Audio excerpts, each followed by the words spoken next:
त्यामुळे आपण बघतोय की मराठा आणि ओबीसी आरक्षणाचा जो संघर्ष आहे तो आता गावखेड्यापर्यंत पोहोचलेला आहे। कारण वर्षानुवर्ष सामाजिक जी घडी बसलेली आहे ती या सगळ्यामुळे विस्कटते की काय अशा प्रकारचा आता प्रश्न निर्माण झालेला आहे। मात्र या सगळ्याचा विचार करून प्रत्येक समाजाने ही वीण आहे, सामाजिक वीण आहे, ती अबाधित राखण्याचा प्रयत्न केला पाहिजे। बघूया पुढली एक मोठी बातमी आहे अजित पवारांच्या राष्ट्रवादीची।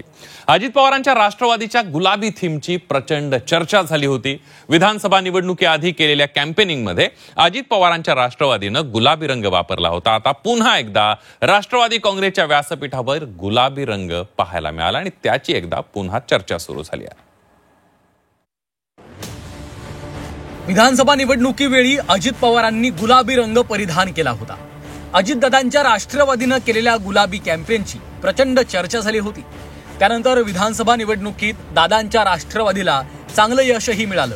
मधल्या काळात राष्ट्रवादीच्या व्यासपीठावरनं गुलाबी रंग काहीसा दूर गेल्याचं दिसलं। मात्र आता स्थानिक स्वराज्य संस्था निवडणुकीची चाहूल लागली आहे। अशातच राष्ट्रवादीनं पुन्हा एकदा गुलाबी रंग चढवलाय। पुण्यातल्या हडपसरमध्ये अजितदादांनी जनसंवाद मेळावा घेतला। या कार्यक्रमाची संपूर्ण थीम गुलाबी ठेवण्यात आली होती। पूर्ण व्यासपीठ गुलाबी रंगात न्हाऊन निघालं होतं।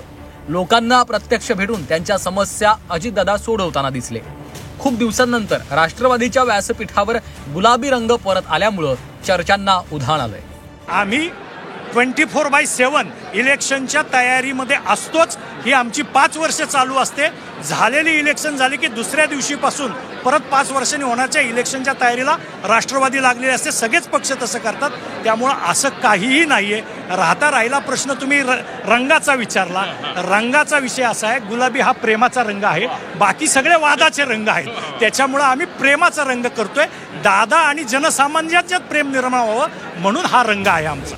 कुरडू प्रकरणामुळे अजितदादा काहीसे अडचणीत आले होते। व्हायरल व्हिडिओ नंतर दादांवर टीका झाली आणि हाच धागा पकडून शिवसेना ठाकरे पक्षाचे आमदार आदित्य ठाकरे यांनी अजितदादांना टोला लगावलाय।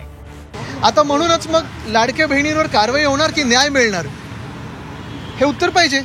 कारण पिंक जॅकेट निवडणुकीच्या आधी आणि नंतर रेतीचं जॅकेट हे चालणार नाही। विधानसभा निवडणुकीवेळी अजितदादांच्या राष्ट्रवादीसाठी एका खासगी संस्थेनं कॅम्पेनिंग केलं होतं। तेव्हा दादांच्या जॅकेटपासून व्यासपीठाचा रंग गुलाबी करण्यात आला होता।